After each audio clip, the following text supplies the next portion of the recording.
mic's hot. Sorry. It's my music still. It just came on. Okay. Cool. Hi, guys. Welcome, I'm welcome. Melissa and Waking Spirit. Hey. Hey, friends. Happy Sunday. Yep. Happy Sunday, friends. We're glad to see you again.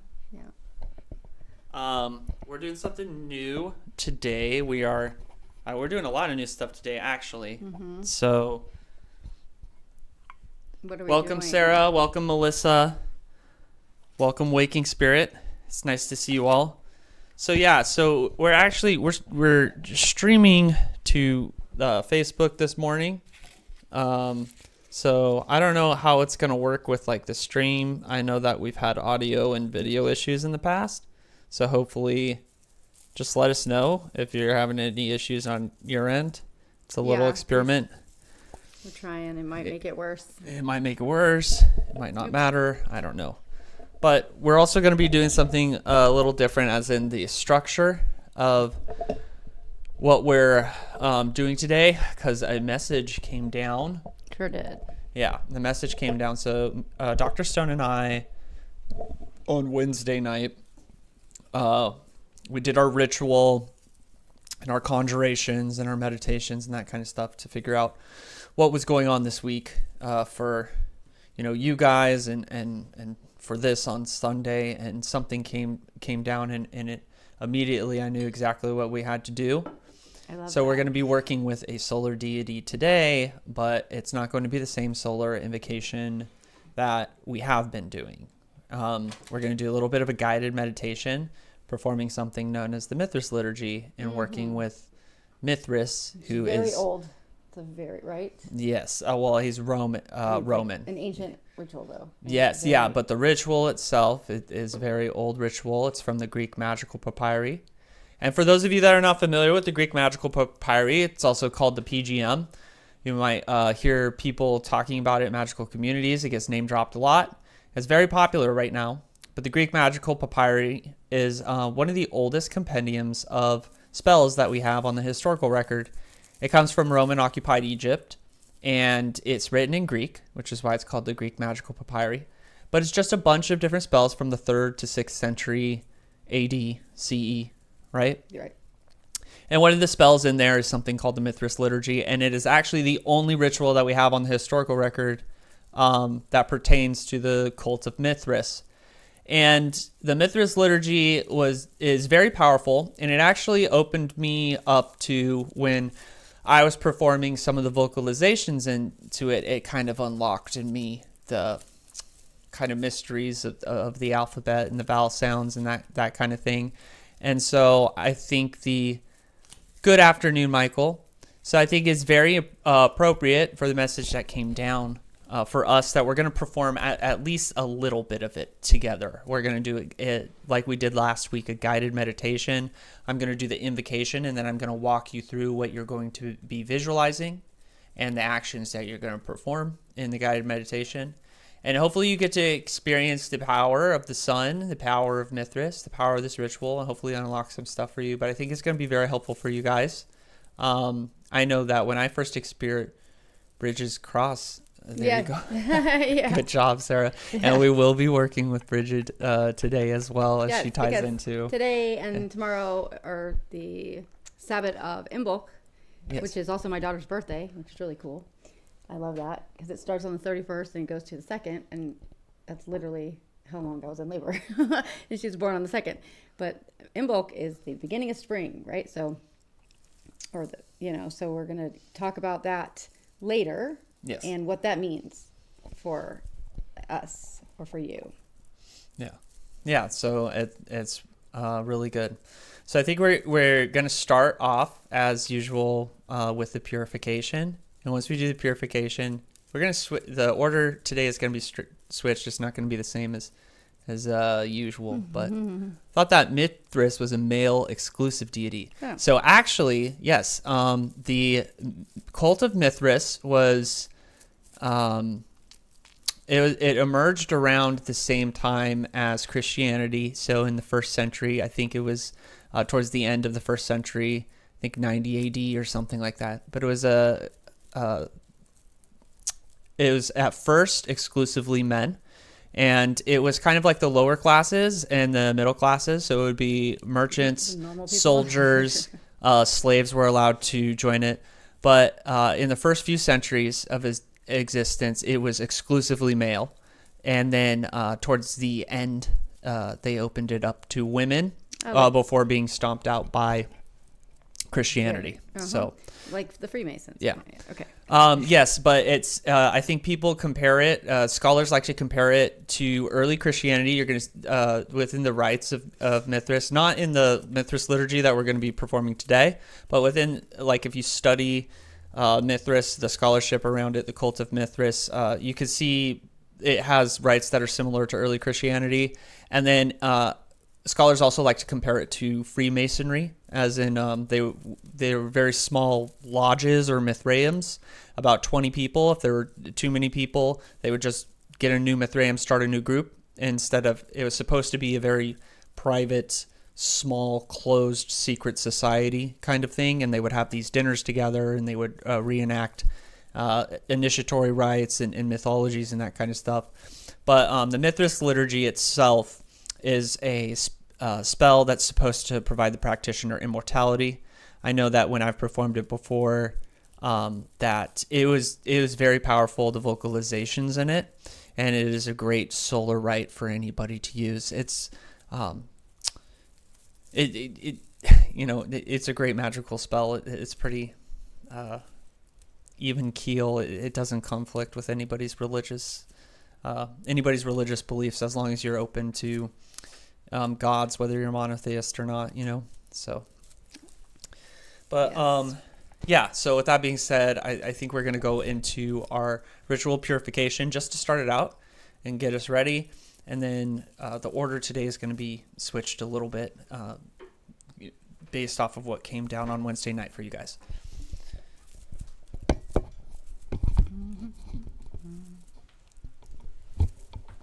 Okay.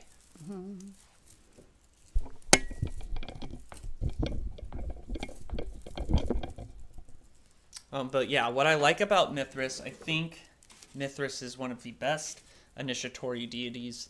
I think the mysteries associated with Mithras are perfect for people that are going through initiations and that are going through struggles in their life. I always think about the Mithras mythology when I am going through it. We're gonna get into that in a little bit.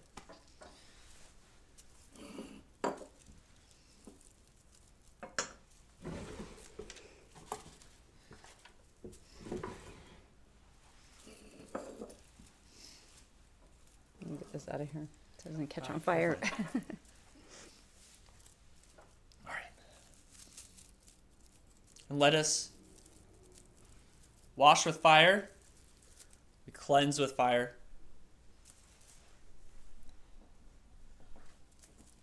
And we're going to burn with water. Make sure to clean every subtle energy center.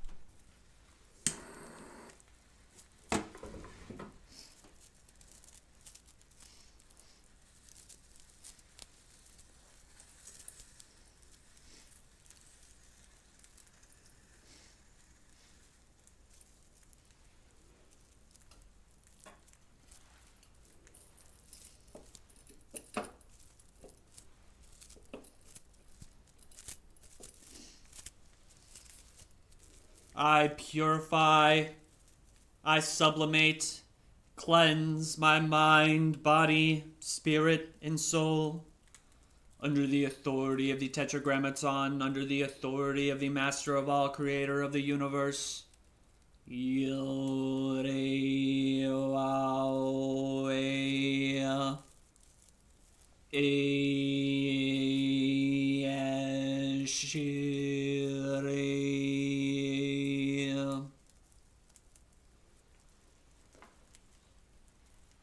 I purify, sublimate, and cleanse your mind, body, spirit, and soul under the authority of the Tetragrammaton, under the authority of the Master of all, Creator of the universe.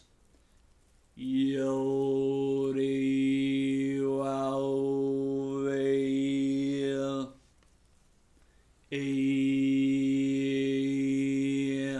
Ashir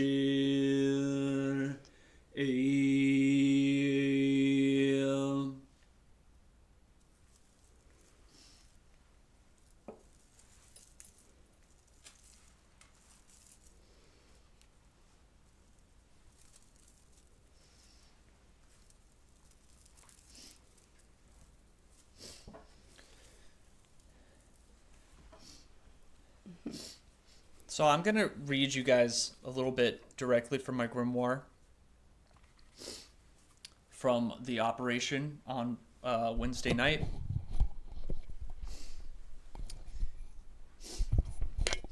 It's a little broken, so please forgive me. And the spirits are a little, they can be harsher with me and Dr. Stone. So something might sound a little harsh, but they're not people. These are just my notes.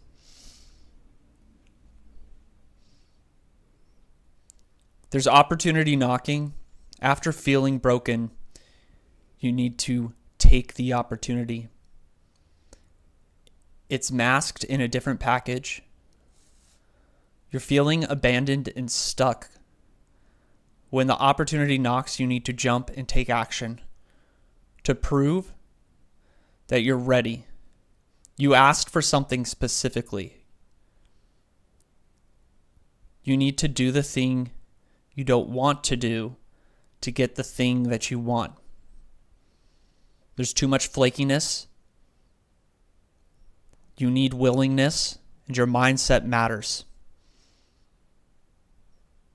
Get out of want and take action on the opportunity.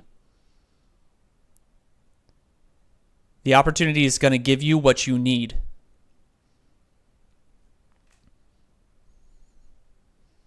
You need to operate off logic and wisdom to show that you're serious. Put your ego aside. You are stuck and focused on what you want.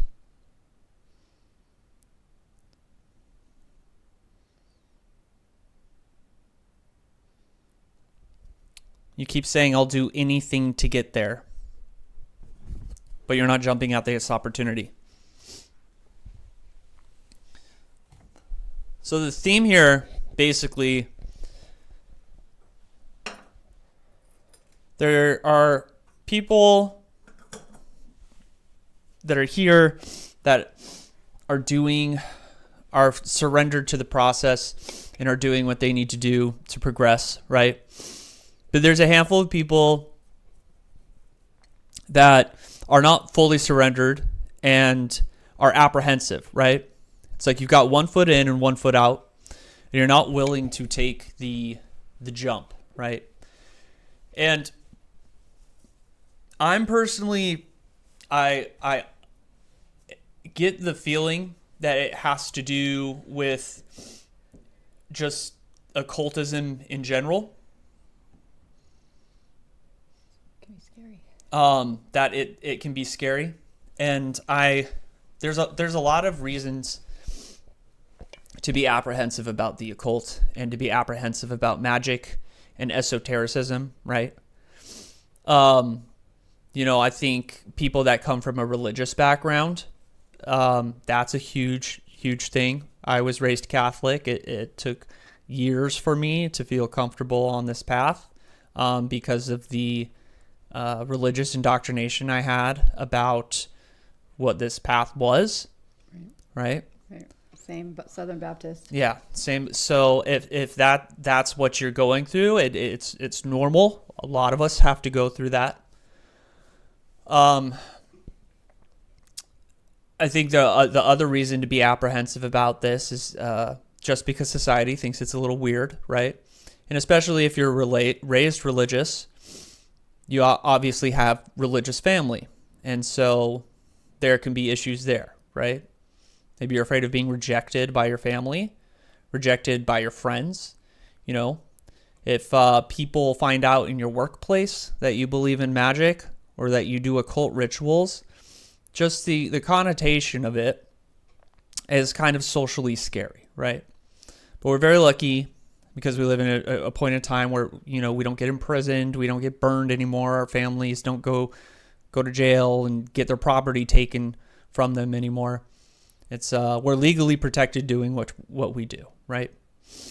But you have to understand, like, if this is coming from a place of religious indoctrination, or like the uncertainty that you feel surrendering yourself to your process and surrendering yourself to your path. I'm not saying my path, right? Me and Dr. Stone are here to help guide people, to be an example of like, look, like this is what, you know, you can have success on this path, you can have happiness on this path, and this is how we did it, and you know, take our advice or don't take our advice, that kind of thing. We're guides, right? It doesn't mean you need to walk our path. You have your own path, but you need to surrender yourself to your path, and you need to let it happen if you are apprehensive about it, because if you don't surrender yourself to your path, if you're half in, half out, it's not going to happen. Right. You're going to keep feeling stuck. This isn't going to work if you are apprehensive about what you're being called to. And I don't think that you should feel bad about it. I haven't got your email yet, Melissa, but I'll take a look at it. But you shouldn't feel bad about it because everybody in the occult goes through it. We all go through it. It's a scary thing walking on this path, especially since society and religious institutions, and historically it's projected that we're some kind of like Satan worshipers, or we work with the devil, and the tears of children. Yeah, exactly. Which is not the case. You have to remember what your intention are. There are those of us on this path that worship Satan, right? Whatever. That's their prerogative, right? But what is your intention? Think about it personally, right? Don't think about what society says. Don't think about what your family says. What do you know in your heart, right? Are you worshiping God?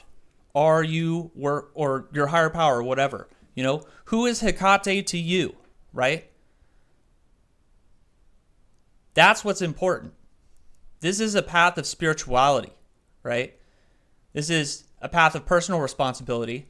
And a lot of times it's an independent path.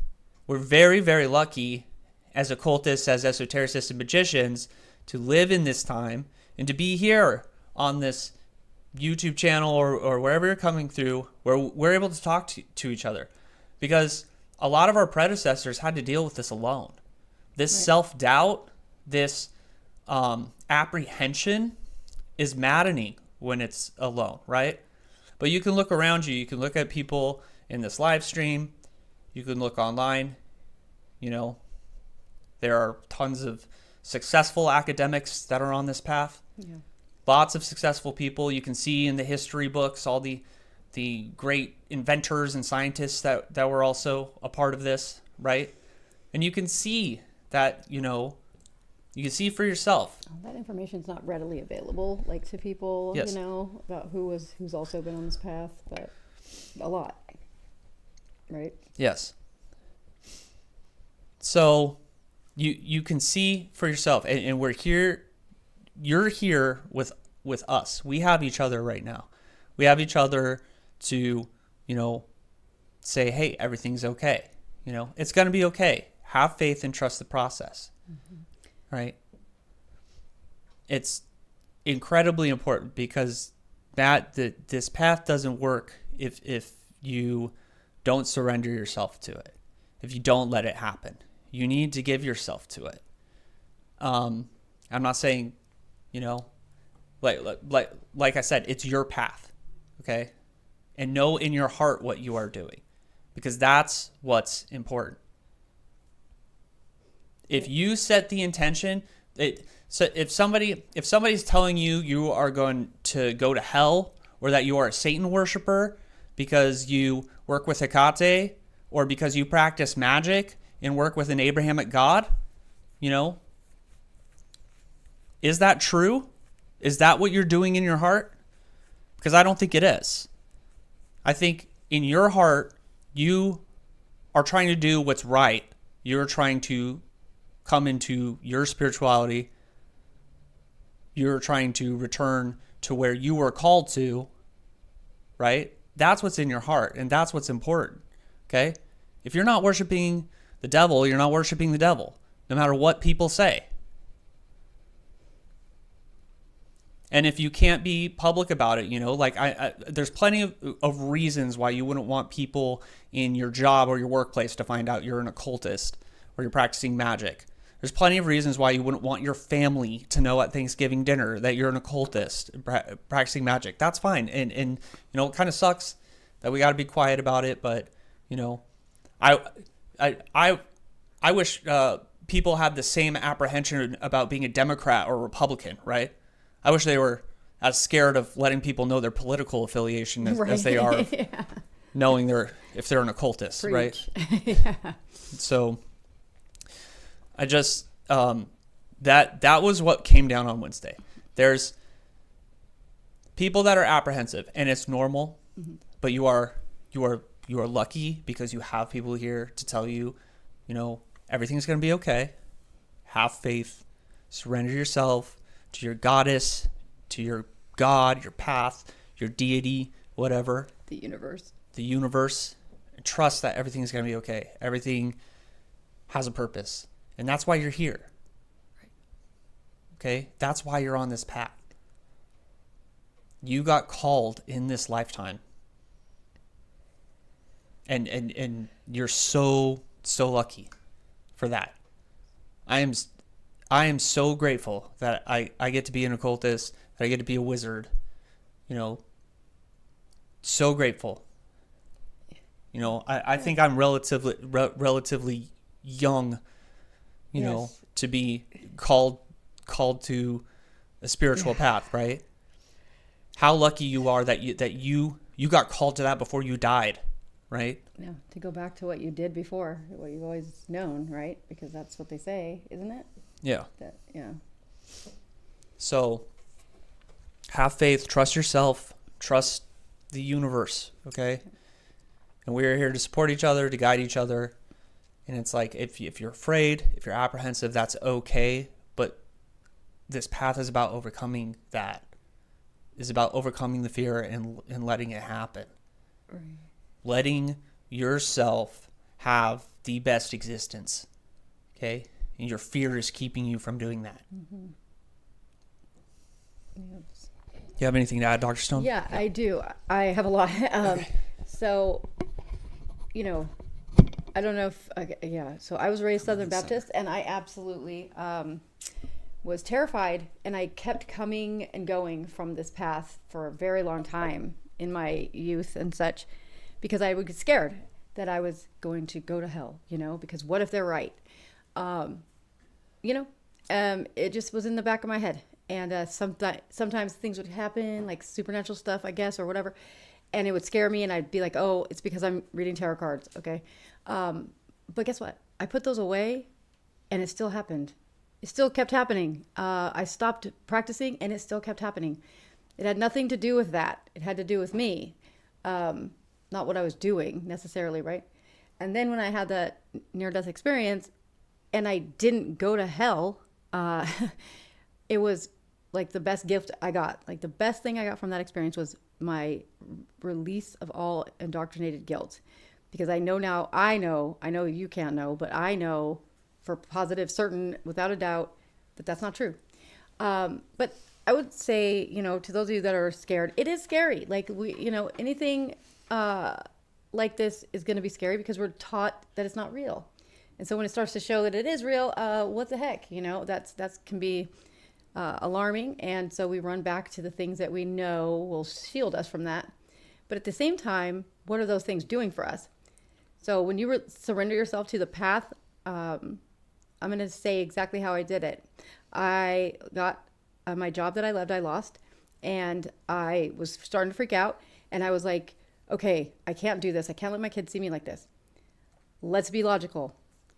In the past, what has freaking out done for me, right? Absolutely nothing. Everything works out eventually, even if it's at the last minute. And even when it does work out, I'm so worked up that I can't actually just appreciate that it worked out, because I have to now decompress from the stress I've been under. So this time I'm not doing that. This time I'm going to trust that I know what I'm doing and that I got it, and things will work out the way they should. And I'm not going to put any assumptions on how that looks. And I marked a date on the calendar as the date I could freak out if things had not fixed themselves by then. And I said in the mirror, okay, show me that you've got my back. That's what I said out loud. I literally said that like a crazy person, talking to myself in the mirror. And guess what? It did.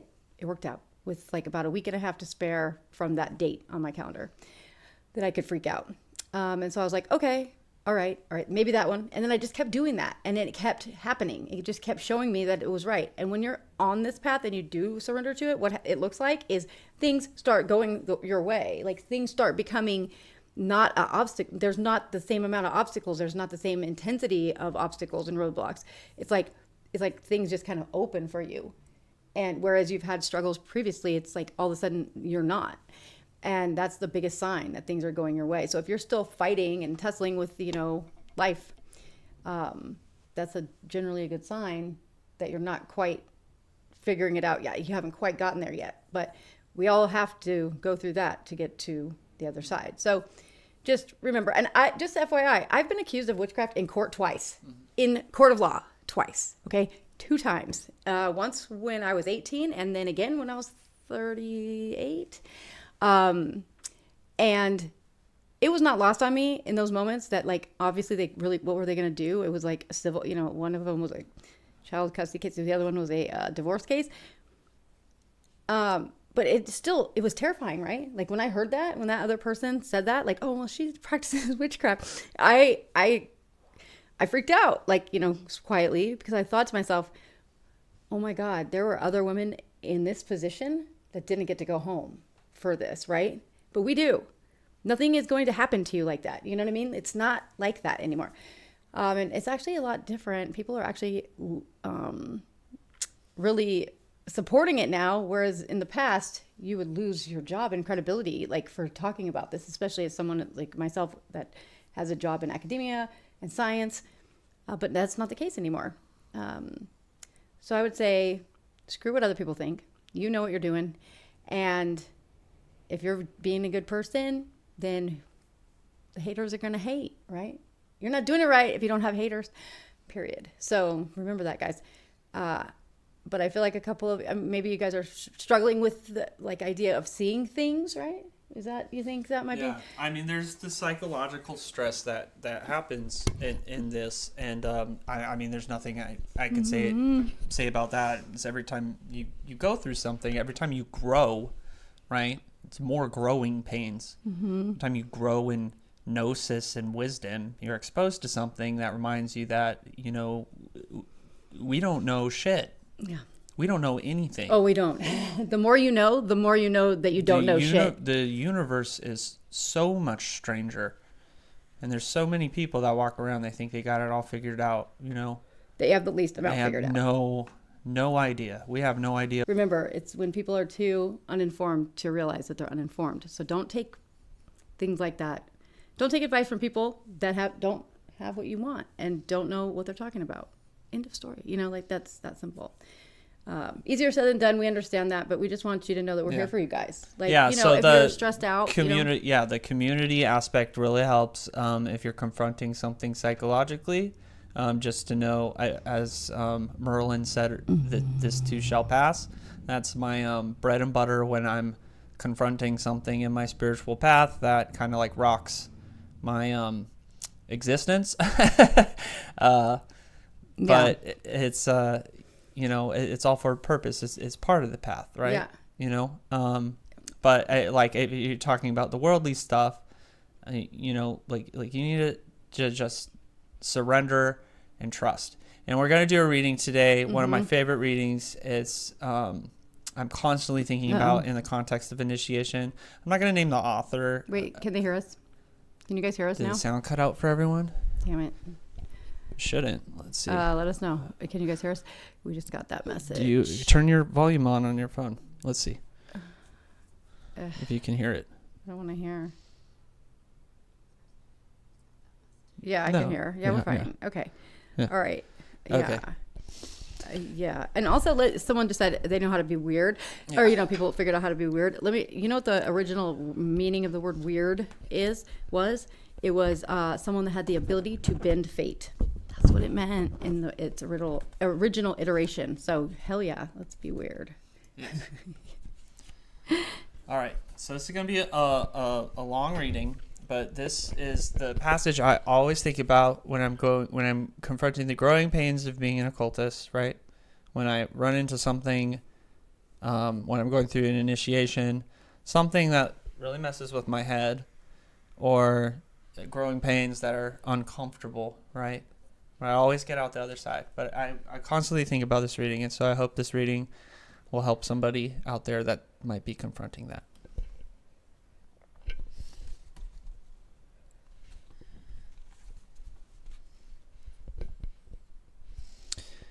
Mithras is the symbol of those who proceed along this path. In the myth, he is thought to be the primordial heavenly light, which manifests itself as a god generated from a rock.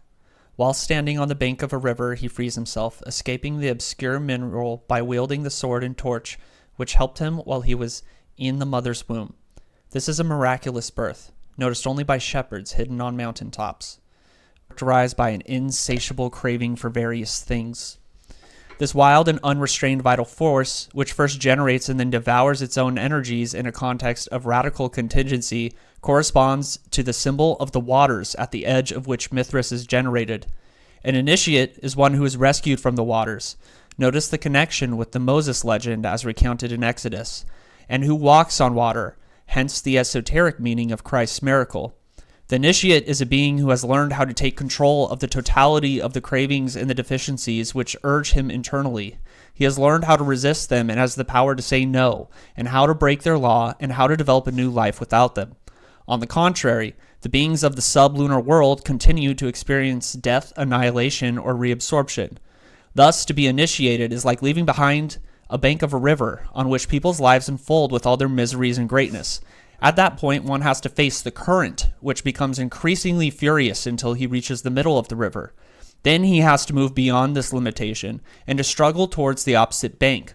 Once the opposite bank has been attained, a new spiritual being is born, Mithras, the divine child. The rock which acts as the womb of Mithras is a symbol of the body. The body is the substratum of cosmic yearning and the element which is subjected to the wet principle. Thus, the waters also dominate all those human states and faculties, whether spiritual or not, which exist in a physical substratum. In order to become initiated, one has to become free from the rock and to achieve a state of consciousness which is no longer limited by the connection with the bodily vehicle. Likewise, the following episodes which I am going to refer to are out-of-body experiences which take place in a special state induced by specific practices. The expression theos ek petras carries yet another meaning in the magical tradition. On the one hand, the precipitation of what constitutes the heavenly light into the dungeon represented by the dark earth is a negative and degenerative process. But on the other hand, it also represents an opportunity for the spiritual element to become individuated and actualized. The body's sophisticated organism witnesses the presence of a nucleus of qualified energy. Magical initiation does not consist in dissolving such a nucleus into the indistinct fluctuation of cosmic life. On the contrary, it consists in strengthening and integrating it. Thus, an initiation consists in carrying the nucleus forward, backwards.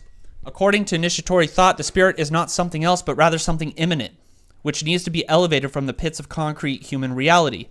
This reality is divine, not by grace, but according to its own nature, hence the expression generative rock.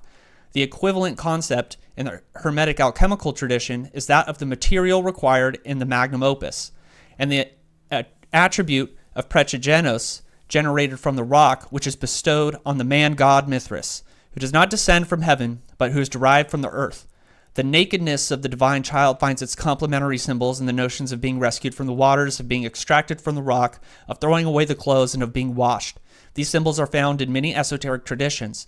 To be naked is the equivalent of being pure, which in the context refers to autarky, self-sufficiency, detachment from anything and anybody. With particular reference to the will, esoterics call it a will impure when it is preoccupied and determined by various factors such as objects, purposes, reasons, or passions.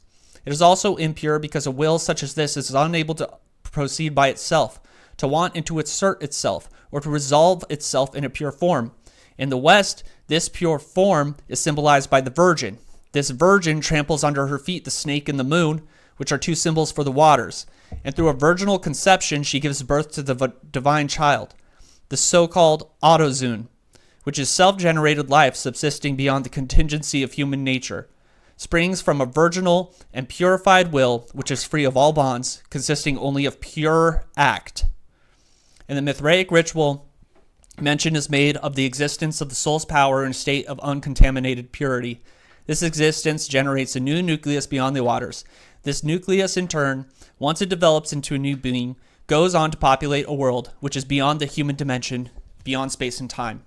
Such a miraculous birth is perceived only by shepherds hidden in the mountain. The symbol of the mountain refers to those spiritual beings who command and who direct in an invisible way the great currents of the waters. The waters symbolize the historical and social forces, the traditions, the beliefs, and the collective psychic system which dominate the passive beings who, living like a flock, inhabit the sublunar world. The mountain itself is symbolic of a particular state of metaphysical consciousness, which is echoed in the Sermons on the Mount, which are found in various traditions. But in order to attain virility, the new being must undergo new and more difficult trials in which he can experience either victory or catastrophe. Since Mithras is superior to the world inhabited by inferior natures, he must also achieve superiority over the world of those spiritual natures which his out-of-body condition progressively discloses to him.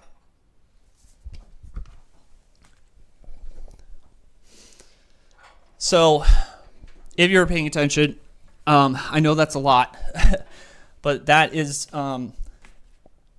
reading is incredibly important to me, and I'm constantly thinking about it when I'm going through the trials of our path, right? But what it was specifically saying right there, I think, where it was talking about the passions being the waters, the reasons, the passions, and it's talking about pure act, the virgin will, the pure will is a will of action, devoid of passion, of reason, of the wantonness for objects, the wantonness for things or change. The initiation teaches the person to take action without the waters, right? Just go. Just do. Get out of the I want this, I need this. Let it happen. Take action and let it happen. And this is what our spirit was telling us. That is what they're saying. When I'm trying to find the exact when the opportunity knocks, you need to jump and take action, right? To show you're serious. Get out of want and take action on the opportunity. This is what the spirit we worked with on Wednesday said you guys needed to hear. And it reminded me of Mithras. It reminded me of that reading. So, we started our thing with that because I wanted you guys to be thinking about that message and thinking about that reading as we perform the Mithras liturgy and then go into Bridget. Merlin, my thoughts on your recent Enoch becoming Metatron is an apotheosis. Climbing the tree, Jesus descends the tree to spread the message of Christ consciousness. Yes, I agree, Merlin, 100%. I feel that. That's the way that I interpreted that. I was hoping other people were getting that too. I know I feel very nervous over the major life changes before me this year. I have my first LSAT attempt next week. I'm looking for a new job, and I have so much up in the air right now. Yeah, I mean, you're in the perfect position, Sarah. You don't know where it's going to take you. You don't know where your life's going, what's going to happen, what opportunities are going to come down, but you're taking action, right? You just take action and then just let stuff happen.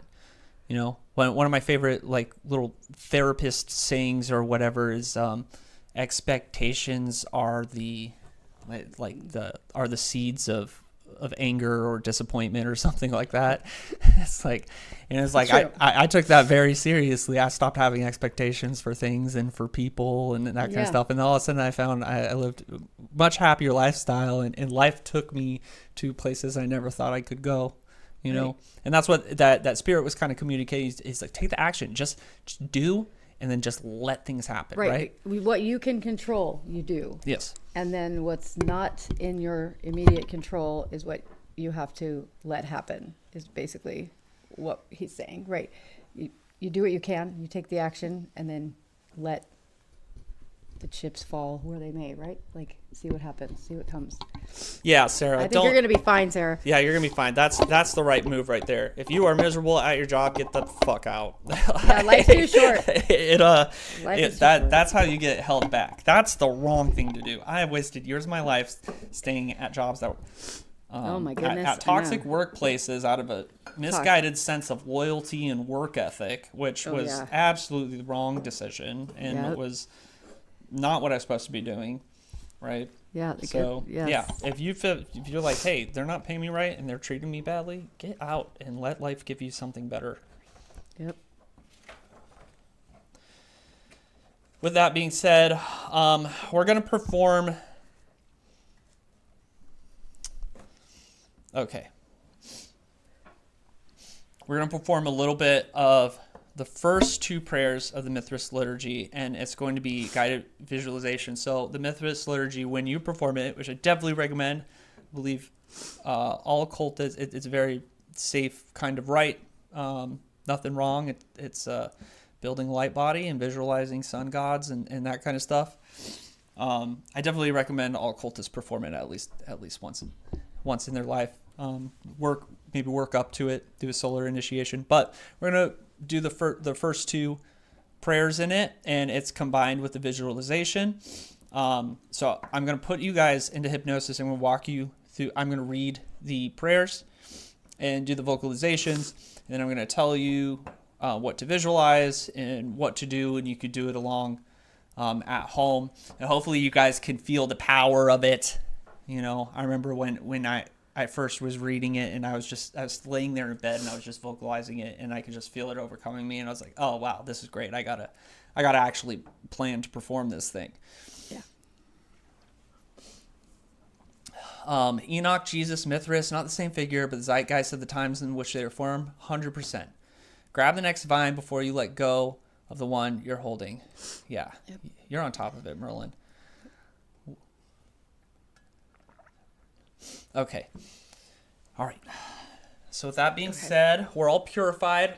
This is going to be our solar invocation today and our identification with soul. So I said this service was going to be a little bit different. Okay.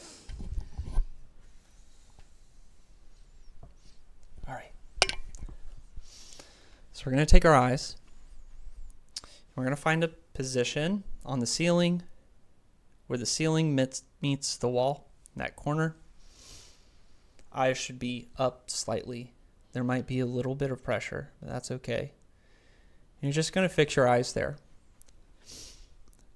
And you can relax, let the tension in your muscles, your shoulders relax. You know, we're going to start relaxing.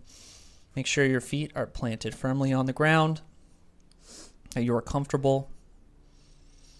And we're going to be descending into a group hypnosis, a guided meditation. And once we're in a state of trance, I'm going to do a prayer, invocation. We're going to say some ancient Greek magical words. And then we're going to do some visualizations of the solar disk. And we're going to just let this take us, let ourselves feel it. Maybe if you struggle with visualization, I know for me, my visualization isn't that great. I feel body sensations a lot more. I smell things a lot more than whatever it is. Just allow yourself to imagine, allow yourself to visualize, go on this journey, and feel the power of this, because we're going to perform the first two prayers of the Mithras liturgy so you guys can identify with what we just read. Mithras emerging from rock, not being swayed by the passions, not being swayed by reasons. The true path of an initiate, the true power of the magical initiation. We're going to feel that today, right? We're going to get a little taste of it. So while your eyes are fixed, you're relaxed, feet on the floor. We're going to begin slowly breathing in through our nose and out. And as we're breathing in and out, relaxing. And you may notice a tingling sensation at the top of your head. And this sensation, it might tingle, it might be warm, it might be numb, but you can definitely feel something at the top of your head. And you can let that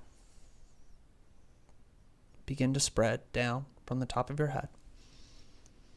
As you breathe in and out, noticing your feet planted firmly on the floor. And that sensation at the top of your head, it's slowly spreading down towards your ears, down to your eyes. As it gets down to your eyes, you may feel your eyelids getting extremely heavy. So heavy. And you're relaxed. You can breathe in slowly. As you breathe in slowly and out slowly, you notice your chest welling deeper and deeper, larger and larger. And that sensation, it's spreading down from your ears, past your eyes, your eyelids that are so heavy, down into your jaw. And all the tension in your jaw releases. How curious it is how much tension we hold in that jaw. Your eyelids, they're so heavy. They're hard to keep open. You can allow them to close. Allow them to close. So you breathe in and out. That sensation, it's moving down to your neck and your shoulders. Your eyelids, they're so heavy, they're stuck shut. You may try to open them, but they still feel heavy. You may notice the desire to swallow, saliva in your mouth. This is normal. This is a part of the process. It's that relaxed sensation. It moves down from your shoulders, through your arms, down through your torso, into your waist. Breathing in and out. Relaxing as it goes down to your hips, down to your legs. We're going to begin counting from 5 to 1, and when we reach 1, I'll snap and say deep sleep, and you will enter into a deep state of hypnotic trance. 5. Breathing in and out. 4. Relaxed, descending. 3. As that relaxed sensation approaches the floor. 2. Approaching the threshold. 1. Deep sleep. Deep sleep. For the purposes of hypnosis and with your permission, when you hear me snap and say deep sleep, you'll enter into a state of hypnosis quickly, safely, securely, and calmly. Here you are in control of your mind, your body, your spirit. You're safe, comfortable, secure, in a natural state of trance. Here you can relax, you can get comfortable. I'm here as a simple guide. And we're going to begin with a prayer, an invocation,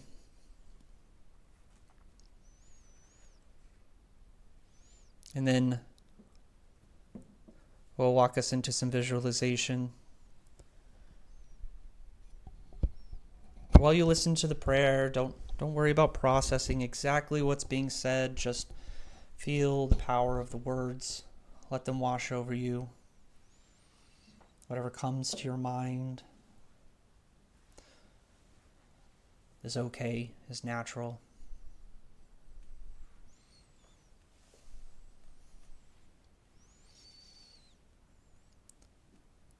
First origin of my origin,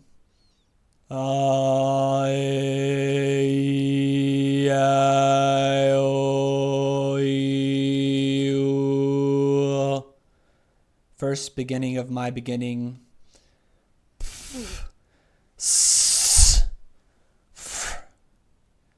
Spirit of spirit, the first of the spirit in me.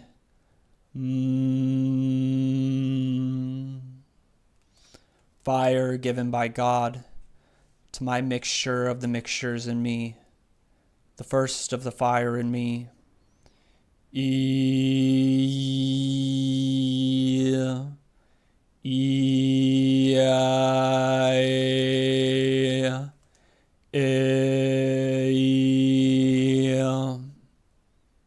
Water of water, the first of the water in me.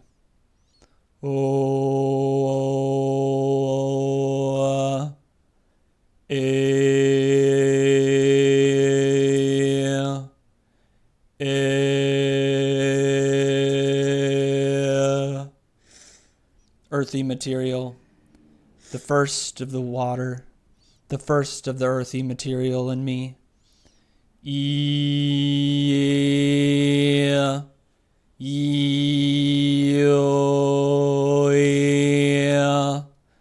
My complete body, which was formed by a noble arm and an incorruptible right hand in a world without light and yet radiant, without soul and yet alive with soul.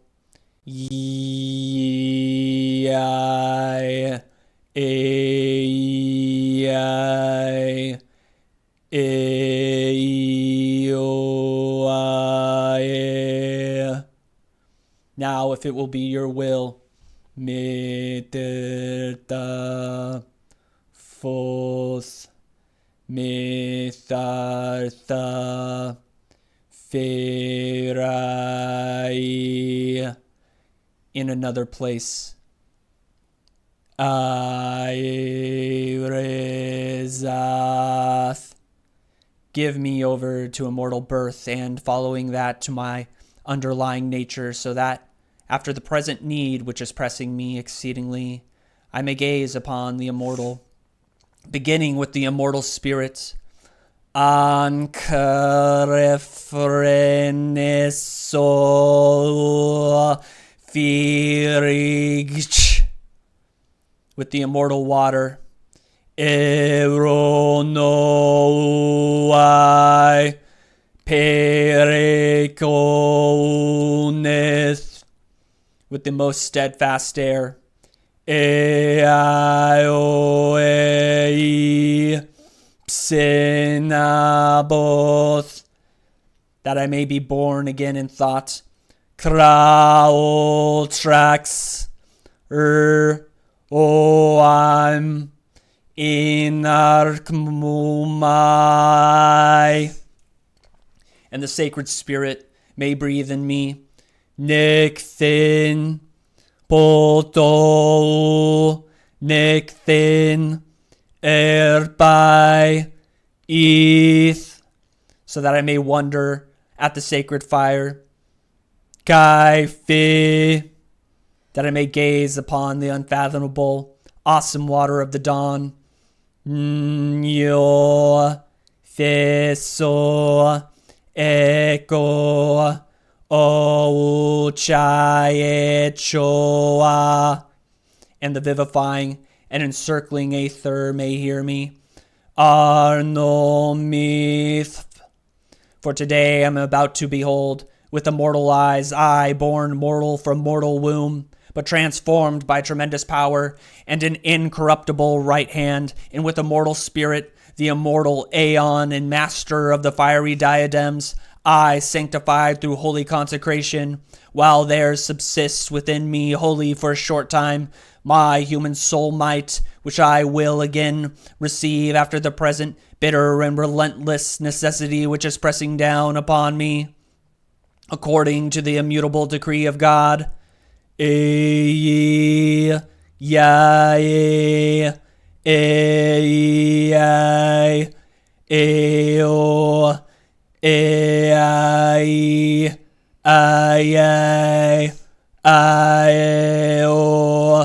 since it is impossible for me, born mortal, to rise with the golden brightness of the immortal brilliance.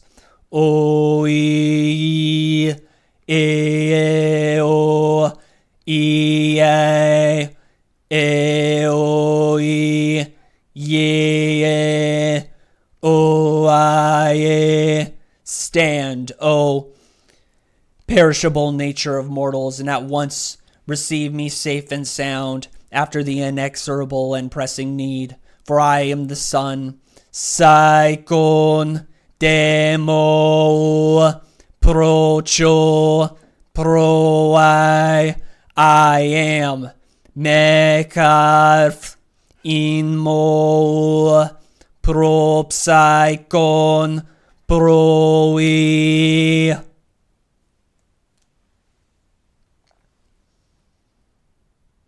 You're going to begin visualizing or imagining rays of sunlight descending on you. And you're going to draw in your breath 3 times from the rays, as much as you can. And as you're breathing in, see yourself being lifted up, ascending to the height, so that you seem to be midair. You will hear nothing, either of man or of any living thing. You see nothing of the mortal affairs on earth. All you see is immortal.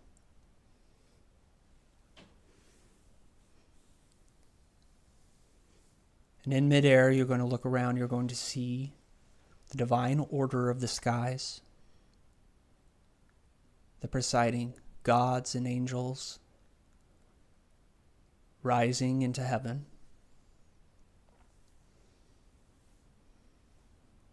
Now the course of these visible gods will appear through the disk of the Creator God. And you will see a pipe, which is the origin of the ministering winds. See it hanging from the solar disk like a pipe. And see the outflow of the object towards the west.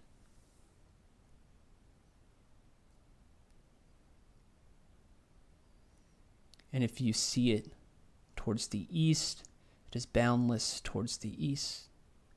Assign it to every cardinal direction.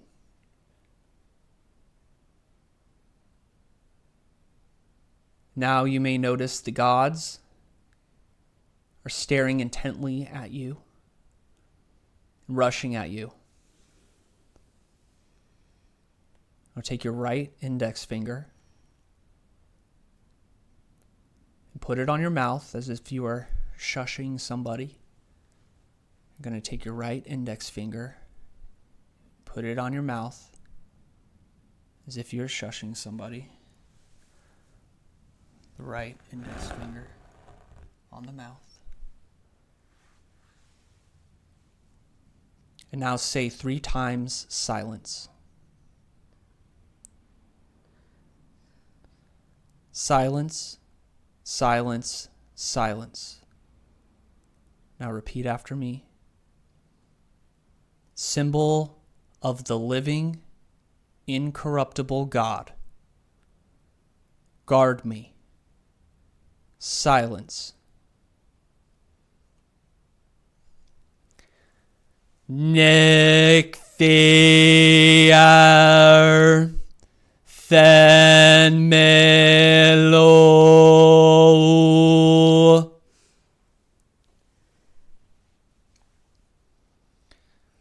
Now make a long hissing sound and then make a popping sound. I'll demonstrate.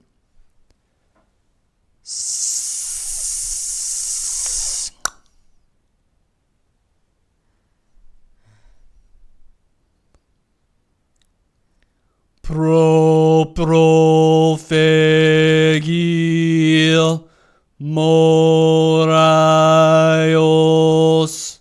Profir Profegil Nemethyre Arpsenten Partit me meoi inarth farkecho sairaiderio tyre filbe. Now notice as the gods are looking graciously upon you, no longer are rushing you, but they're going about their own in their own order of affairs. And notice that the world above is clear and circling, that none of the gods or angels are threatening you.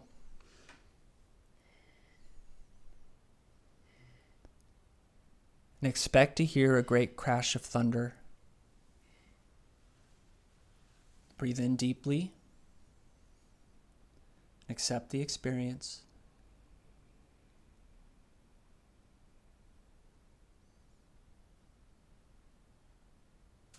Hold on to this experience. Let it embed deeply on you. And we're going to begin ascending towards the surface.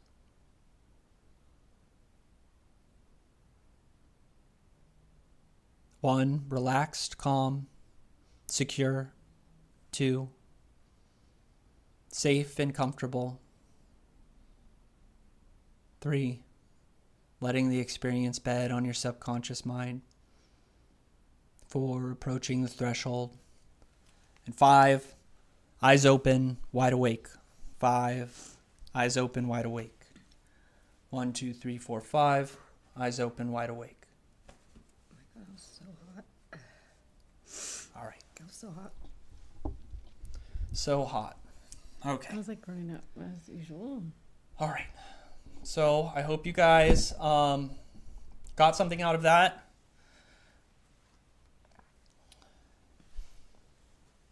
We're going to let Dr. Stone, once you guys come back, get the juices flowing. And then Dr. Stone's going to lead us into Bridget. So hopefully we got identified with the spell, helps us identify with Mithras.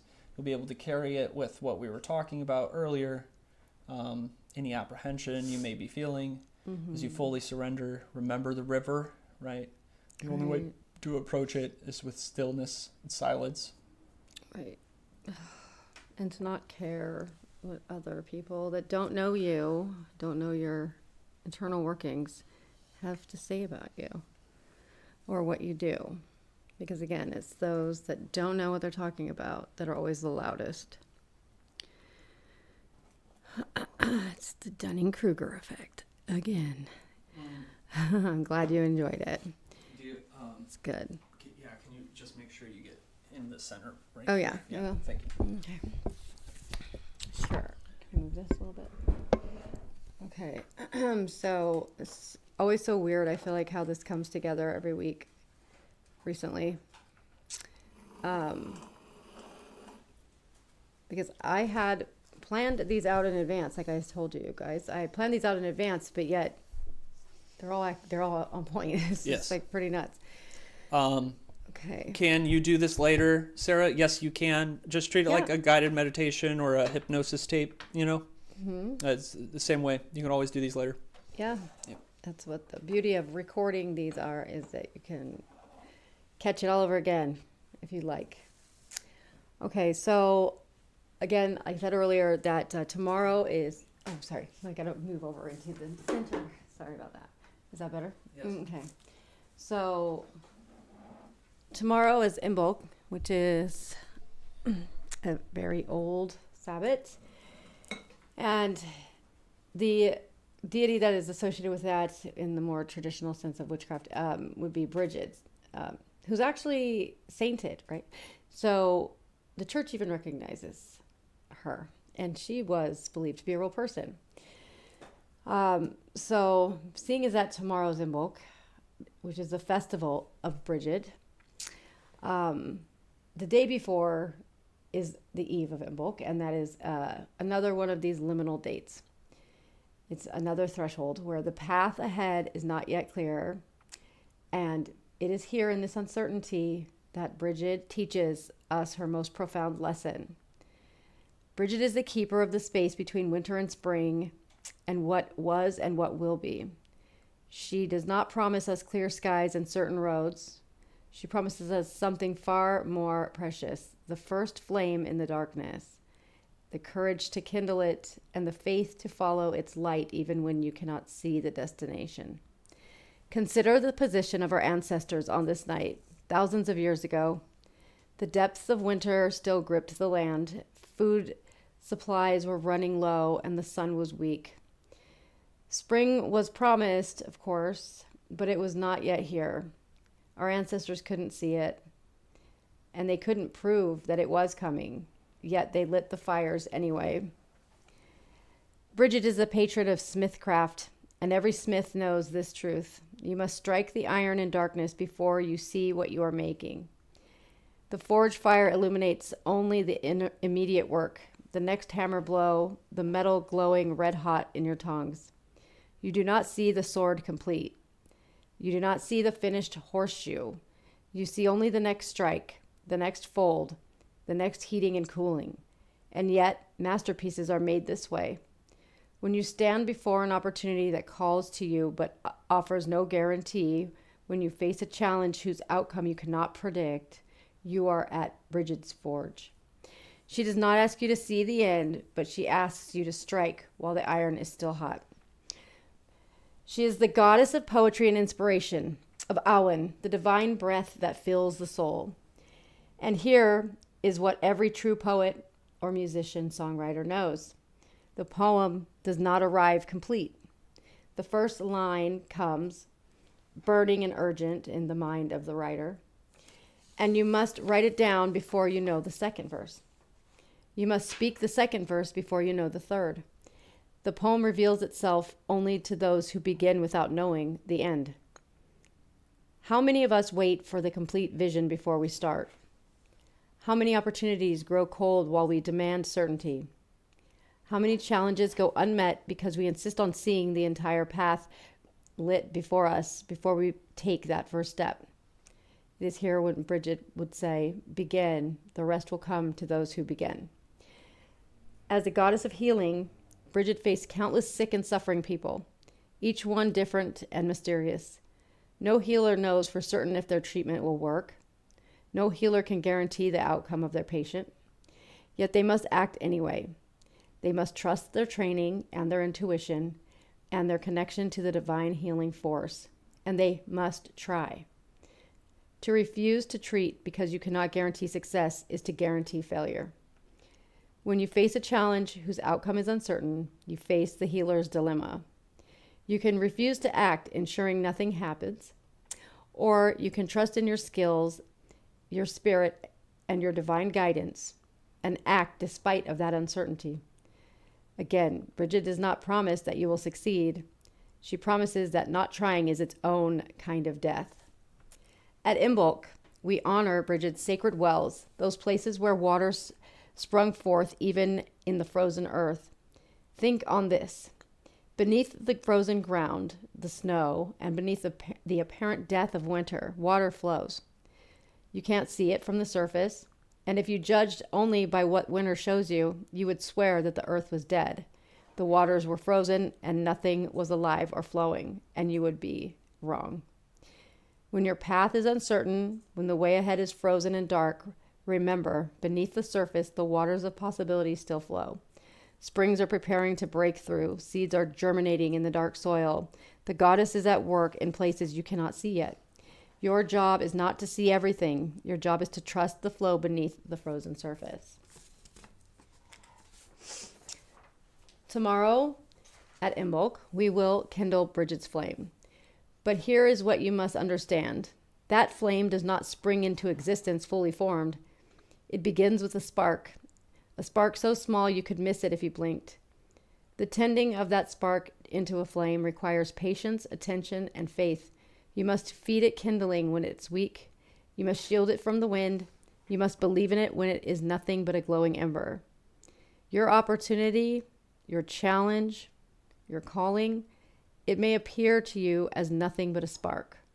Do not despise it for its smallness or abandon it because it does not yet blaze. Instead, tend the spark. The flame will come. There is something before you now, an opportunity, challenge, calling, whatever you call it. You know what it is. It has been whispering to you, tugging at your sleeve, appearing in your dreams. You have not acted because the path is unclear, uncertain, and the way looks dark. But tomorrow, we celebrate the first stirrings of spring. Tomorrow, we honor the goddess who teaches us to light fires in darkness and to strike the iron before we see the final form. Tonight, on this sacred eve, make your decision. Will you wait for certainty that will never come? Or will you kindle the spark, strike the iron, speak the first line of the poem, take the treatment, trust the hidden waters, and step across the threshold? That is the question Bridget poses to you. So I'm going to say a little prayer to St. Bridget. Bridget, bright one, exalted one, keeper of the forge and the flame, guardian of the sacred wells, mistress of poetry and healing, we stand before you. The way ahead is not clear, but we do not need to see the destination to take the first step. You are with us in this uncertainty. You are the spark we kindle, the first light in darkness, and the promise that spring comes even when winter seems eternal. We will tend the flame, and we will strike the iron. We will speak the poem, and we will trust the hidden waters. Benach Brede Orba, the blessing of Bridget upon you. Go now into the sacred night, rest, dream, and tomorrow, when we kindle Imbolc fires, bring your spark, that small, uncertain beginning you've been afraid to tend. Bring it to Bridget's flame and watch what happens when courage meets the divine fire. So it is.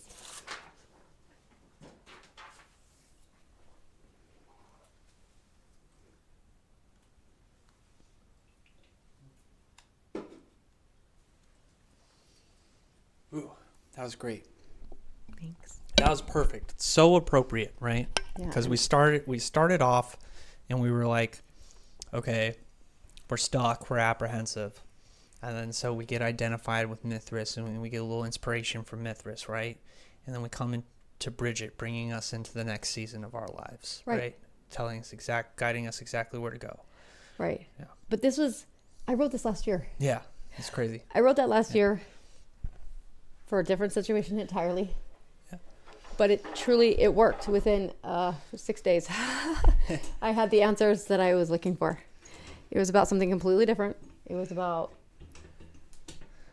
this guy. This guy right here. Because I was unsure of what was going on, and I was scared to trust the process of just letting things unfold the way they're supposed to, right? And everything was going really good with us, right? But I was still so uncertain, and so I said that prayer, and then I got my answer within 6 days. So it works. Meth magic. Oh yeah. Yeah. Base, of course, dude. 100%. Yeah. If that's what you're into. Yeah. Yeah. You'll definitely see some shadow people. That's a great way to approach the liminal space. You load up the Pookie and stay up for 3 days, Right. You'll see some spirits for sure. Yeah. We can all, we can attest to that. That's in the past. Yeah. Yeah, so we're going to move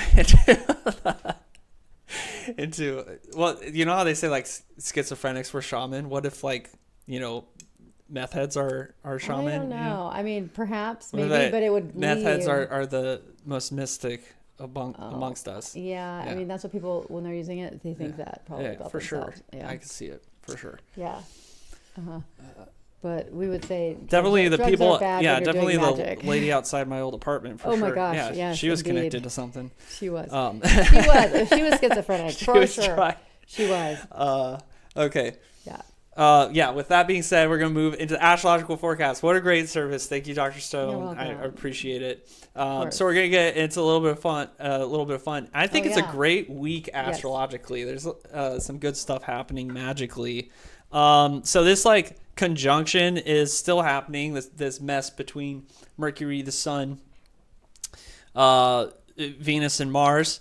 That's still happening, and it's happening right in the middle of Aquarius, right? But one of the things that we want to start paying attention to is that Saturn is slowly approaching back into Aries. Is probably going. I think it's happening either next week or the week after that.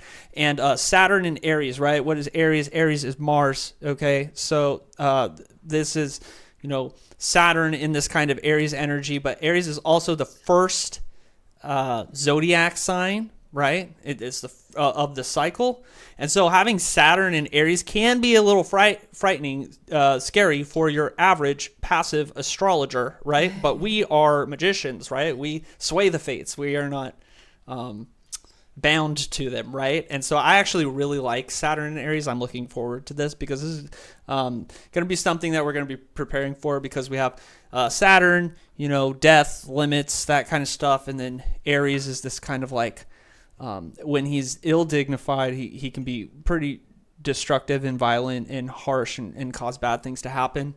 But that's a good time to kind of get into your conquering era, right? And Saturn will be in Aries for quite some time. But it's good to get yourself into that kind of mindset for the next few years while Saturn is in Aries. So let's start getting amped up for that. Let's get ready to start and really hit the ground running with Saturn in Aries. But today, right now, the moon is in opposition of this crazy conjunction. I don't think it's a really good day to be doing magic just because of where the moon's placed. And it's still going to be in bad aspect tomorrow night on the moon's day. So let's just stay away from practical magic today and tomorrow night. The moon, we can do inner work with the moon if we want to work with the moon tomorrow night. But I'm going to say just stay away from the practical magic. But there is a subtle positive aspect that starts emerging on Tuesday, right? So the sun is going to be in this subtle aspect known as a quincunx with the moon and Jupiter on Tuesday. It's going to enter that. And Venus is going to be in that same aspect with Jupiter. So there's going to be a little bit of harmony that's going on, but it's a Tuesday, so it's Mars Day.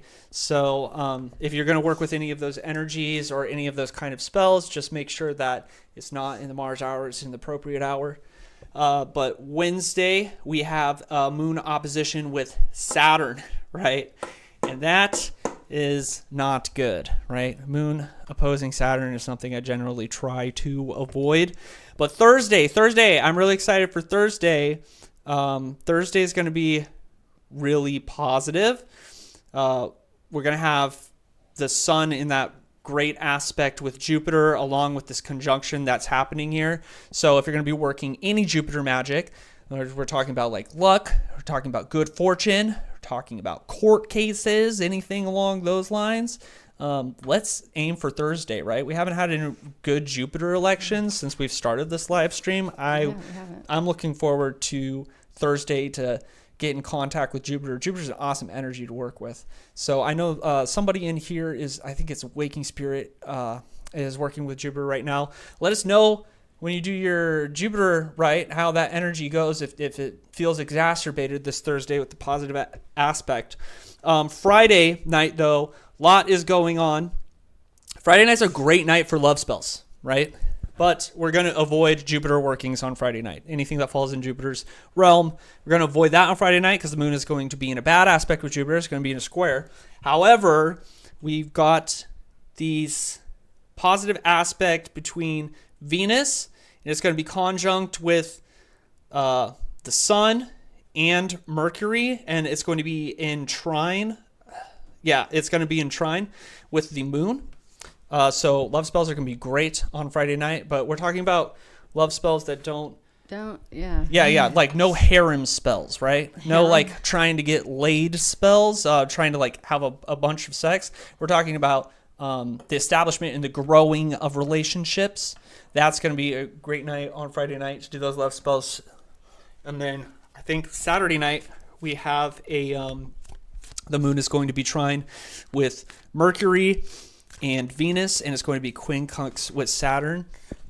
So I really like Saturn. Saturday night's a really good night to work with Saturn, to work with psychic energies, to work with spirits. This Saturday is going to be perfect for them. So if you're going to be working with any of your liminal skills, your psychic skills, you'll be talking to the dead, that kind of stuff, make sure you do it on Saturday night. So with that being said, there's a lot of opportunity to do some awesome magic this week. The planets are in a lot of good aspects. I think today and tomorrow, let's avoid that. And then Aquarius season, we're about halfway through Aquarius season, and let's start preparing for Saturn in Aries, crossing that threshold. I like to get into like my conquering mode when Mars and Saturn are working together. They're the two malefics.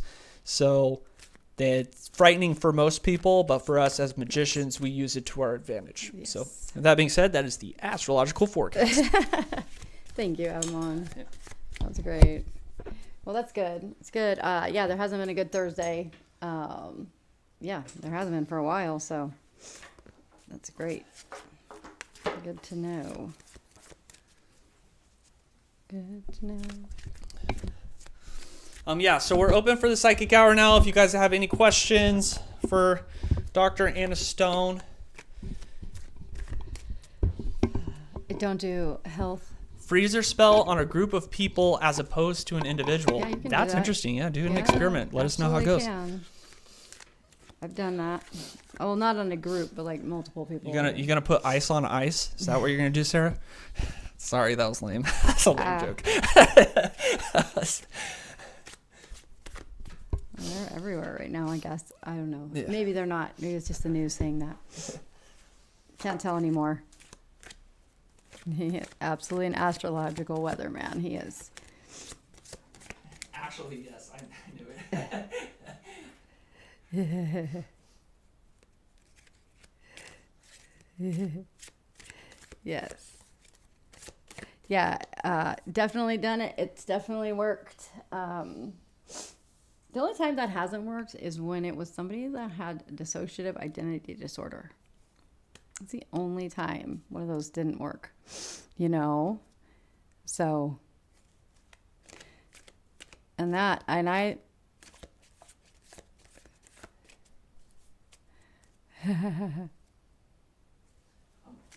oh yeah. Are you reading her email? Yeah, I guess that's the topic. I just read her email right now. Mm-hmm. Yeah, did Melissa just say that? What? Yeah, I just read your email right now, Melissa.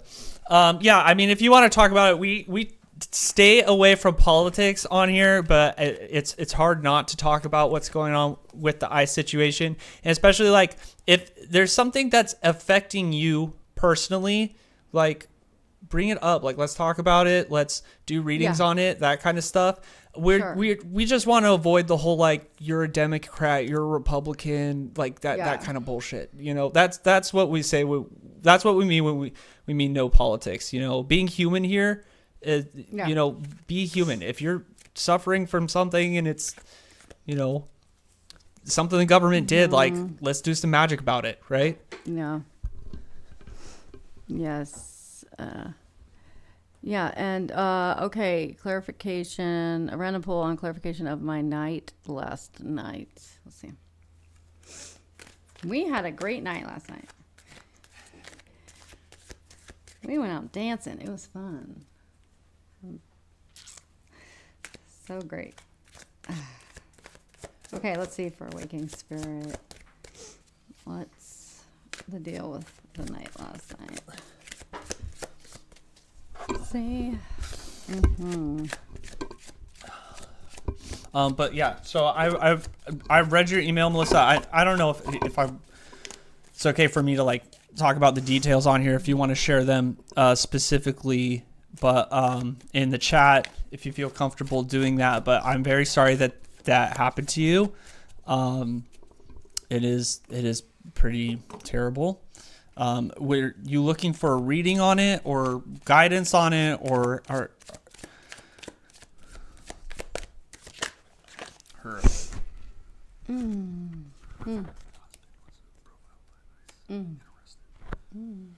Still? No, he's out now. Yeah. That's no fun. Sorry, man. That sucks. Man, yeah. Oh, what's this about? Okay.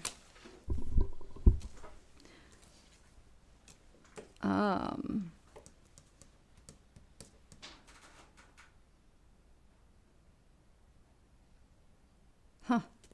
Well, I'm not sure what happened last night for you, Waking Spirit, but so far I've got the 7 of Cups and the 5 of Pentacles. I'm not sure what exactly that means. Oh, shoot. Dang it. Darn it. Now I gotta see what the other card is that I just dropped. Of course, because I'm bad at this when I'm sitting here at this table. Okay. So I guess for the chat, are you going to finish this reading? Yeah. Yeah. This Okay. is and then after that, I'll confusing. talk about Melissa. Yeah. Okay. Okay. So I don't know what happened last night. It looks, I don't know. There's head in the clouds, and then it looks like struggle. But then at the end of the day, everything's fine. I'm not sure what this all means, actually. Without more context, I don't know exactly how to interpret this. But it looks like I'm not sure what you did. Let's see. Let me see. What is going on last night for Spirit? Let me get Waking Spirit.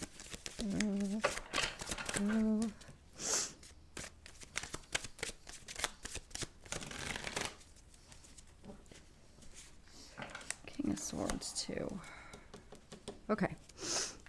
So, I don't know. I don't know if you had an interaction with somebody else or this is just you. I'm not sure. But if you, can you let me know so I know, like, what... Yeah, that's what I did that. I did that too originally. I dropped him in my lap. It's kind of strange. Like, let me know, because if this has to do with somebody else, I'm not sure. Let's see.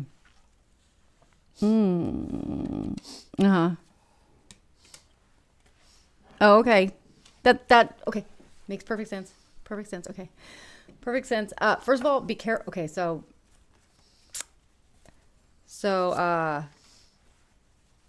you got be careful with whatever information or messages you're getting from that situation, because you need to be able to discern truth from fiction. Okay, big one, because you have King of Swords is the last card I just pulled. So also this looks like there's going to be some payment in debt for it. Does that make sense? You know. me see. Okay, so a lot of things happen. But friends and I summoned some spirits to figure out how to undo binding. Okay. All right. Look at. Did you see what he said? What they said? Okay. Oh. Okay. Waking spirit. Look what they did, and then look at my cards that I got. Makes perfect. I want to go into full detail, but a lot of things happen. But friends and I summoned some spirits to figure out how to undo binding. 7 of Cups, 5 of Pentacles, 4 of Wands, and then the King of Swords. So, this is then. Yeah, this is. Well, they gotta make sure that they're not. They know what's being serious. Like if they got information, what's true and what's not, right? Cutting through bullshit, right? Yeah. Like, and this is debt, being in debt. Okay. Right. This is 7 of Cups. Is like, look at, they're getting their information, head in the clouds. Oh. Right. Debt. Promise everything's gonna be fine. You need to make sure that it's not bullshit. Okay. Right. You see what you get. Yeah. That's what I got. Be careful. That's my advice. Make sure that you're able to tell truth from fiction. It looks like you might be getting information that sounds really good and like easy. It's not, but it's not, or it might sound worse than it is, and it's not. So something here is not exactly true, if that makes sense. But also there's something about payment, like being in debt. So be careful. What do you got, Abammon? I got mine from Melissa. Oh, okay. Yeah. Go ahead. Sorry. Oh, okay, from Melissa's situation? Yeah, waking spirit. I don't know. With Dr. Stone's reading, just I guess how do you discern your information that you get from spirits, right? So run it by your guardian spirit if you can. Maybe do some divination on it to make sure that it came through when you're divining. Do it under a patron or a deity or something. But yeah, definitely. Just be careful.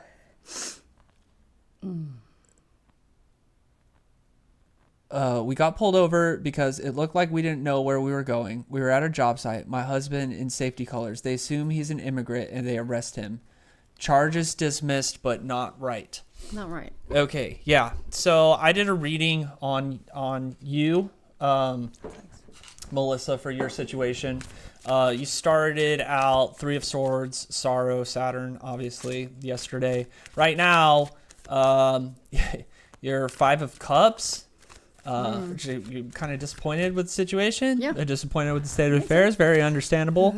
But it moves into a Princess of Cups, Earth of Water. That's kind of like a fulfillment of the material needs.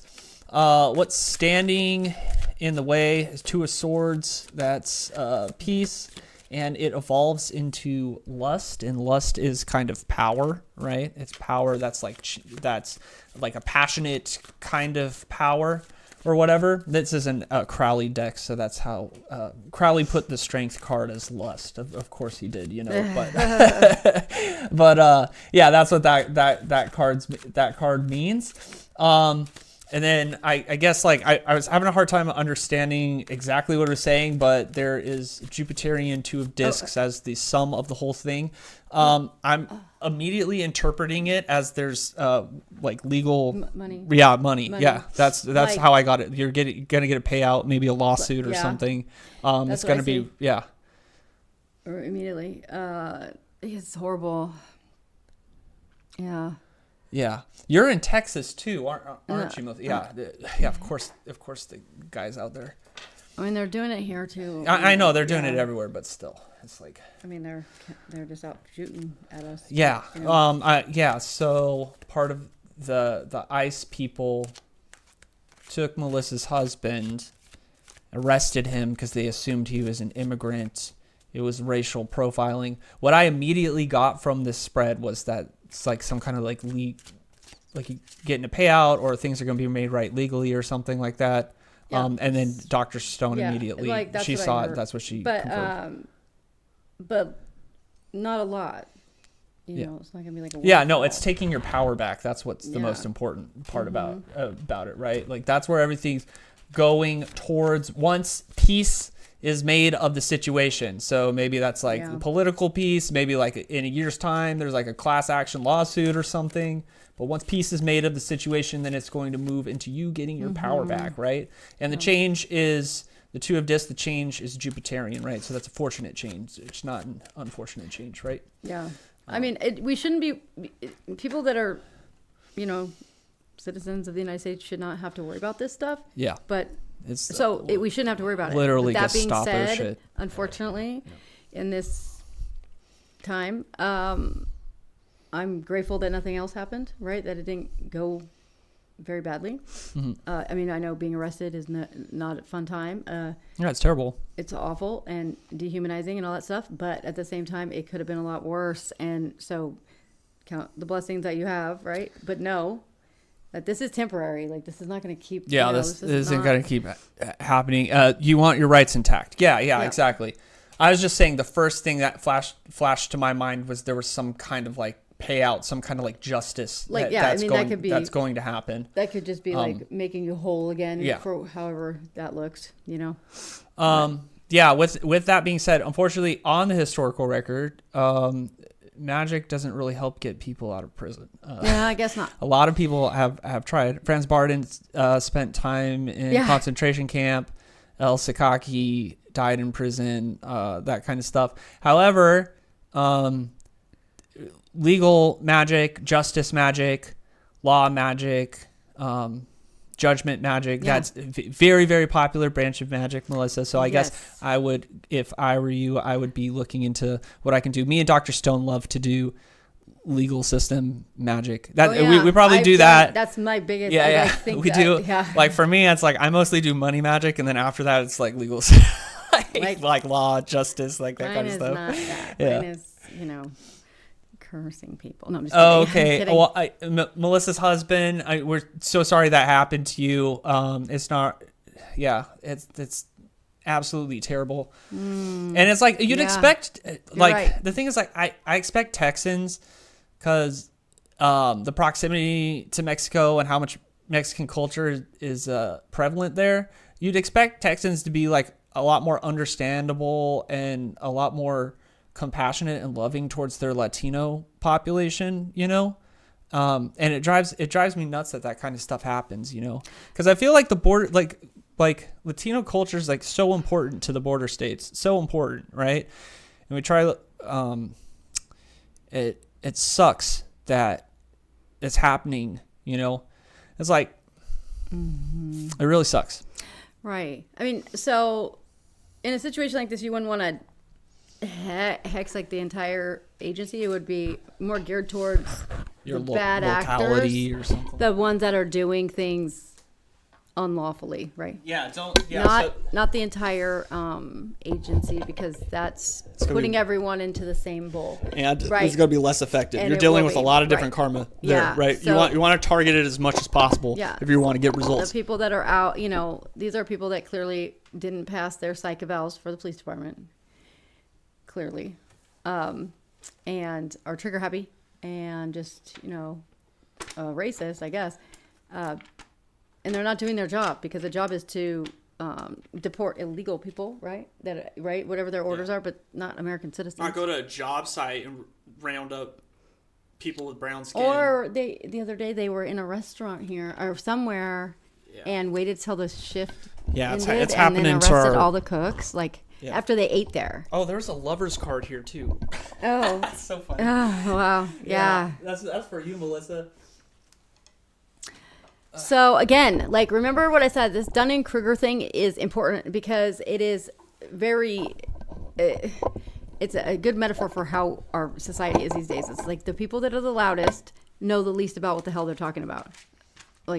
And that's the people that are loud, that are supporting this stuff, clearly have only been reading one-sided news, right? They've only been hearing one or aren't going opinion. Outside because something like that never happened to them. I mean, because there's within this genre of people, there's people that somehow have this misconception that these rules don't apply to me too. These are for other people, and then are shocked when they get caught up in the fray, right? To me, I love those moments. because it's like, yes, it's for it's happening to anybody, and you're not immune. We shouldn't be living like this in our own country, right? Like where we're supposed to be free and all this stuff, but we are. So yeah, it's the bad actors that are the ones that we got to look out for, and unfortunately, we got to just make sure we don't do anything to, I guess, draw attention. It sucks, but I don't know what else to do, especially like in Texas. I mean, that's a pretty harsh place, right? Yeah, there is. Yeah, so I just did some bibliomancy for your psalm, Sarah. What is it? Where was Sarah? What are some good songs against this icy nonsense? I just did bibliomancy and got Psalm 148 for you. So I'll give that a quick reading. Mm-hmm. Maybe, I don't see how it's appropriate, but maybe. Praise ye the Lord from the heavens. Praise ye him in the high places. Praise ye him, all his angels. Praise ye him, all his hosts. Praise ye him, O sun and moon. Praise him, all ye stars and light. Praise him, ye heavens of heavens, and let all the waters that are above the heavens praise the name of the Lord. For he spoke, and they were made. He commanded, and they were created. He hath established them forever, and for ages and ages he hath made a decree, and it shall not pass away. Praise the Lord from the earth, ye dragons, and all ye deeps, fire, hail, snow, ice, stormy winds, which fulfill his word, mountains and all hills, fruitful trees and all cedars, beasts and all cattle, serpents and feathered fowls, kings of the earth and all people, princes and all judges of the earth, young men and maidens, let the old with the younger praise the name of the Lord, for his name alone is exalted. The praise of him is above heaven and earth, and he hath exalted the horn of his people, a hymn to all his saints, to the children of Israel, a people approaching to him. Alleluia. Weird. There you go. That's crazy. Yeah. So I think that's Psalm 148. I did bibliomancy for you, Sarah, so it led me to that. Maybe look into what that means magically. Well, I mean, I feel like that's obvious. It's like that. But yeah, check it out. See what you take from it. That's interesting. That's crazy that you got that one. Yeah. Yeah, I like that. It's like, okay, I'm going to say, it's like they're just following orders, quote unquote. But I heard that before, right? We personally didn't hear it.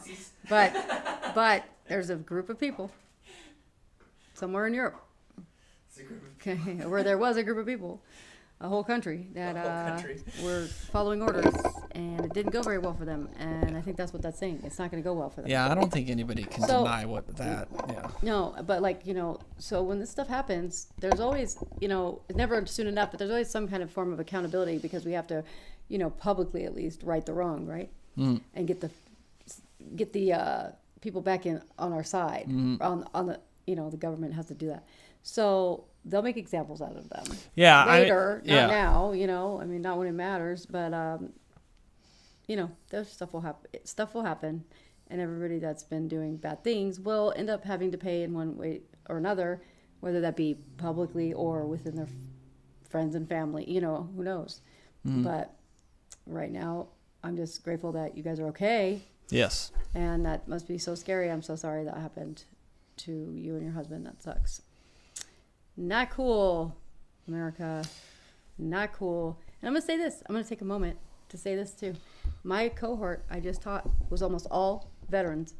Again, I'm not okay with this.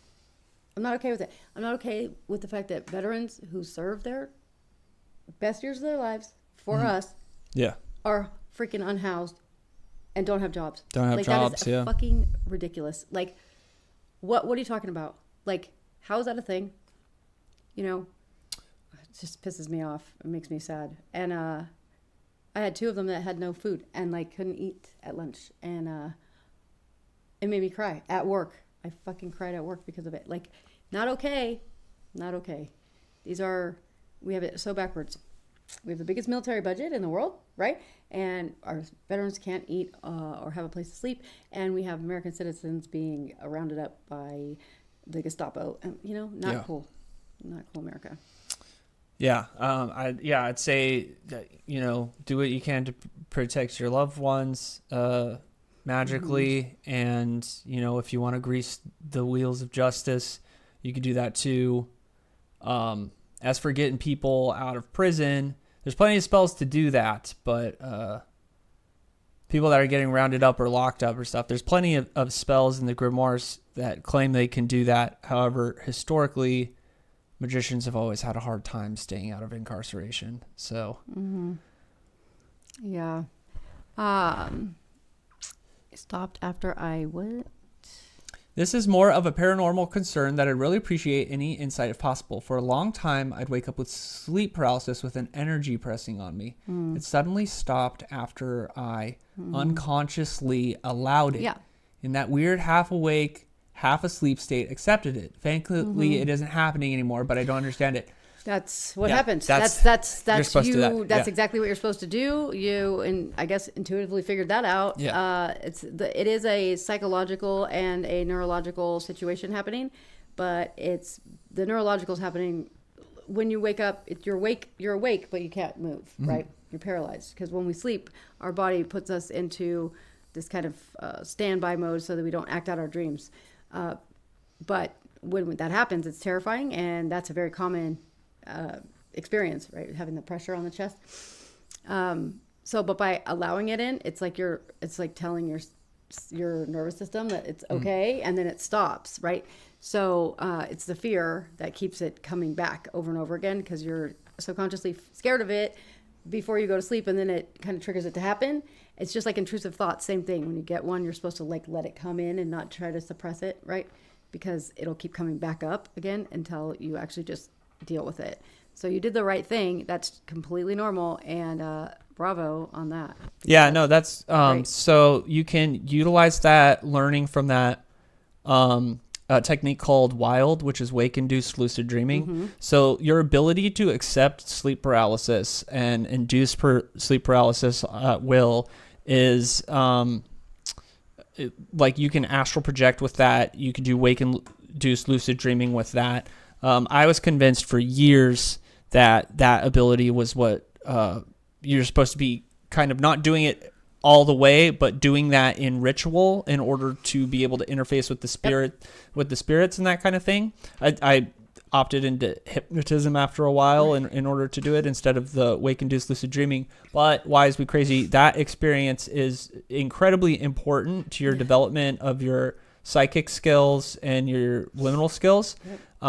If your dreams have got more vivid since you've been doing that, I would start picking up some lucid dreaming techniques. And I personally, I like that state now. I try to try to trigger the lucid dreaming because that acceptance of that state when you're in the paralysis, when you accept it and let it happen, you are making a conscious decision. And if you can hang on to that conscious awareness through the transition into sleep, you can either go into astral projection, have an out-of-body experience, or you could go into the lucid dream. In the lucid dream, you can meditate, do ritual in the lucid dream, and that kind of stuff. It's a very adept tantric practice known as sleep yoga in Tibet, being able to do that.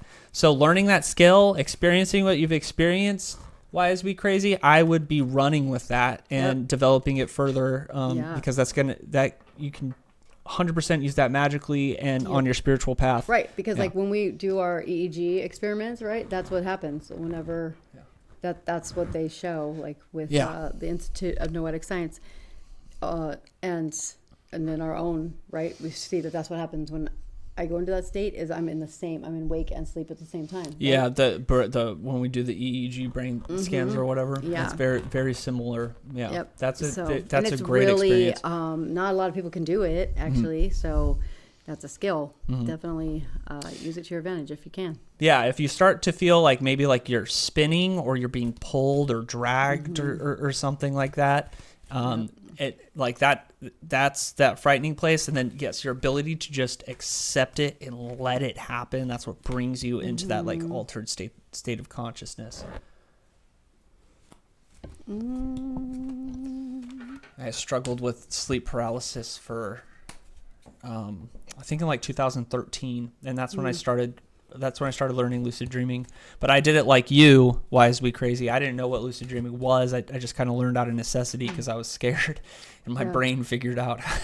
and then I started working on it as like an actual skill, and is one of the, I don't know. It was great for me. Absolutely great for me. Yeah. The load-bearing wall, probably it's an exterior wall behind us. That used to be the outside of the house, right?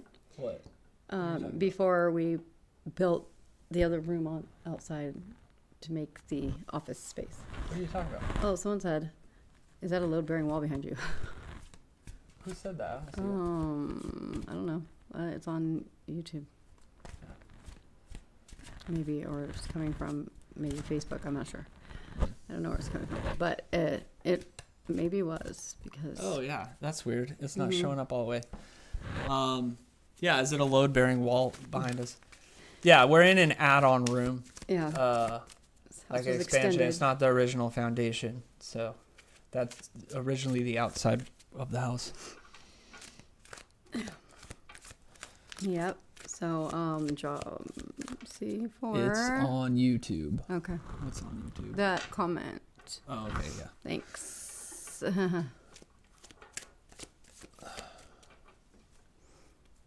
Thanks so much for all the knowledge. Thank you guys. Yep. We appreciate you always. And we also love the trolls. I love them so much because they help us with our algorithm.